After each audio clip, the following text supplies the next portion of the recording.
কেমেৰাৰ আগত নহয় আপোনাক আলোচনাৰ মৰ্মে আসন ডিক্লেয়াৰ কৰিম বুলি কৈছে কেমেৰাৰ আগত নহয় গৌৰৱ গগৈ কিন্তু এখন খেলিম বুলি কৈ দিলে কেমেৰা নাই আমি নকৰোঁ আমি কেমেৰাৰ আগত নকৰোঁ আমি দলে নিজেই এটা প্ৰিন্সিপল এটা নীতি আমি ঠিক কৰি ৰাখিছোঁ কথা বতৰা পাতিম তাত আমি যুক্তিৰে আমি সকলো কথা ক'ম আমাৰ লগত ডিবেট হ'ব পাৰে আমাৰ লগততো আদৰ্শৰ পাৰ্থক্য আছে কংগ্ৰেছৰ লগত স্পষ্টকৈ কৈছোঁ আগতেও আছিলে আজিও আছে ভৱিষ্যতেও থাকিব আদৰ্শ আৰু দৰ্শনৰ কোনো আমাৰ মিল নাই কংগ্ৰেছৰ লগত আৰু বামপন্থীৰ লগত কিন্তু এই সময়ত দেশৰ সংকটৰ সময়ত ভোট বিভাজনটো ৰোধ কৰিবৰ কাৰণে একেলগে আগবাঢ়িছোঁ সেইকাৰণে দলে আমি নীতি ঠিক কৰিছোঁ যে আমি আসন যিমান বিচাৰিম সেই সম্পৰ্ক লৈ আমি যুক্তি দিম আমি বিভিন্ন ধৰণৰ ঐতিহাসিক পটভূমিৰ কথা ক'ম উইনিবিলিটি ফেক্টৰৰ কথা আলোচনা কৰিম কৈ আমি তাত ডিবেট হ'ব আমাৰ বিতৰ্ক হ'ব কিন্তু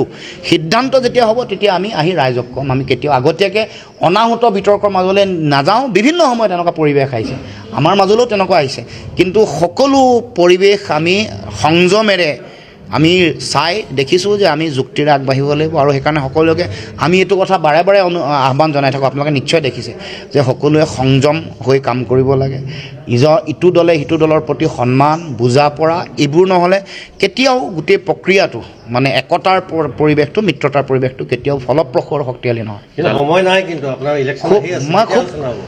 আলোচনা চলি আছে সিদ্ধান্তৰ কাৰণে অলপ দুই এটা দিন লাগিছে বিজেপি বহুত আগবাঢ়ি গ'ল দেখোন এতিয়া বিজেপি আগবাঢ়ি যোৱাটো মানে বিজেপিয়ে নিজে কৈ থকা নেৰেটিভ তেওঁলোকে চৰকাৰী ধনবোৰ এতিয়া মানে বিভিন্ন আঁচনি বিলাই আছে তাৰ কাৰণে তেওঁলোকে ভাবিছে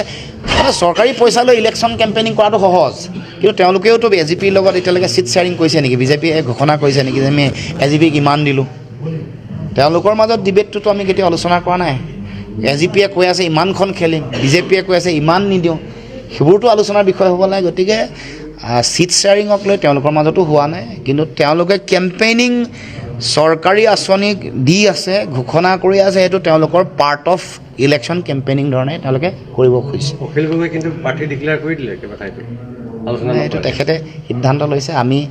আমাৰ নিজৰ দলৰ ফালৰ পৰা আমি এটা কথা ক'ম যে বিজেপিক উৎখাত কৰিবলৈ আমাৰ দলৰ যিমান শক্তি আছে শক্তি বহুত বেছি নহ'ব পাৰে যিমান আছে সীমিত শক্তি হ'ব পাৰে কিন্তু আমি সৰ্বোচ্চ উজাৰি যুঁজিম এইটো আমি সততাৰে যুঁজিম ৰাজনীতিটো মানুহৰ কাৰণে কৈছোঁ অসমৰ মানুহৰ কাৰণে কৈছোঁ সেইকাৰণে অসমৰ জনগণে বিচৰা ধৰণে আমি কামটো কৰিবলৈ আমি ইচ্ছুক কেমেৰাৰ আগত নহয় আপোনাক আলোচনাৰ মৰ্মে আসন ডিক্লেয়াৰ কৰিম বুলি কৈছে কেমেৰাৰ আগত নহয় গৌৰৱ গগৈ কিন্তু এখন খেলিম বুলি কৈ দিলে কেমেৰা নাই আমি নকৰোঁ আমি কেমেৰাৰ আগত নকৰোঁ আমি দলে নিজেই এটা প্ৰিন্সিপল এটা নীতি আমি ঠিক কৰি ৰাখিছোঁ কথা বতৰা পাতিম তাত আমি যুক্তিৰে আমি সকলো কথা ক'ম আমাৰ লগত ডিবেট হ'ব পাৰে